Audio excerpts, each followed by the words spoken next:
தேசிய கட்சிகளுடன் கூட்டணி வைத்தால் தமிழ்நாட்டு மக்களை பாதிக்கக்கூடிய திட்டங்கள் வந்தாலும் ஆதரிக்கக்கூடிய சூழ்நிலை ஏற்படும் என்று அதிமுக பொதுச் செயலாளர் எடப்பாடி பழனிசாமி தெரிவித்துள்ளார். அத்துடன் பச்சோந்தி மாதிரி கூட்டணி மாறிக்கொண்டே இருப்பதாக பாமகவை கடுமையாக விமர்சித்தார். மக்களவைத் தேர்தல் நெருங்கிவிட்ட நிலையில் அதிமுக பொதுச் செயலாளர் எடப்பாடி பழனிசாமி சூறாவளி பிரச்சாரத்தில் ஈடுபட்டு வருகிறார். இதன் ஒரு பகுதியாக அரக்கோணம் மக்களவைத் தொகுதி அதிமுக வேட்பாளர் ஏஎல் விஜயனை ஆதரித்து பரப்புரை மேற்கொண்டார்.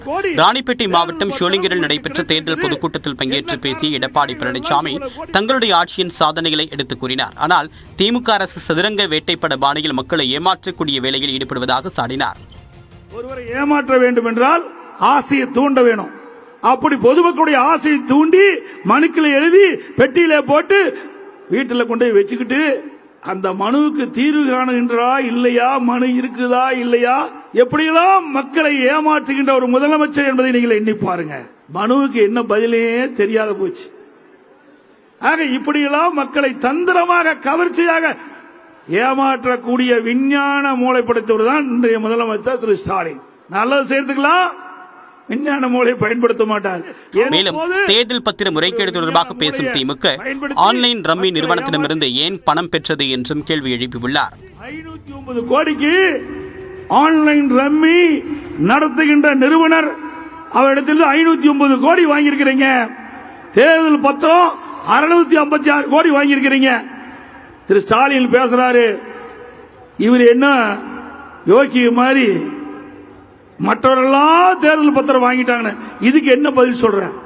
இதையடுத்து வேலூர் மக்களவைத் தொகுதியில் போட்டியிடக்கூடிய அதிமுக வேட்பாளர் பசுபதியை ஆதரித்து பள்ளிக்கொண்டா அடுத்த கந்தநேரியில் நடைபெற்ற பொதுக்கூட்டத்தில் எடப்பாடி பழனிசாமி பரப்புரை மேற்கொண்டார். அப்போது மத்தியில் ஆளும் பாஜக எதிர்க்கட்சியில் ஆளும் மாநிலங்களை மாற்றாந்தாய் மனப்பான்மையோடு நடத்துவதாகவும் குற்றம் சாட்டினார். இது வளர்ச்சி பெற்ற மாநிலம் என்று சொல்லி நமக்கு சிறப்பு நிதி கிடைக்கல, மாற்றாந்தாய் பிள்ளைகளை போல தமிழ்நாட்டு மக்களை பார்க்கிறாங்க.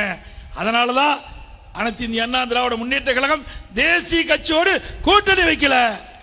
இன்றைக்கு கூட்டணின்னு வச்சுட்டா அவர்கள் தமிழ்நாட்டு மக்கள் பாதிக்கக்கூடிய திட்டம் வந்தாலும் ஆதரிக்க வேண்டிய சூழ்நிலை நிர்பந்தம் வந்துருது. ஏன்னா கூட்டணி தர்மம் இடையில வந்துருது.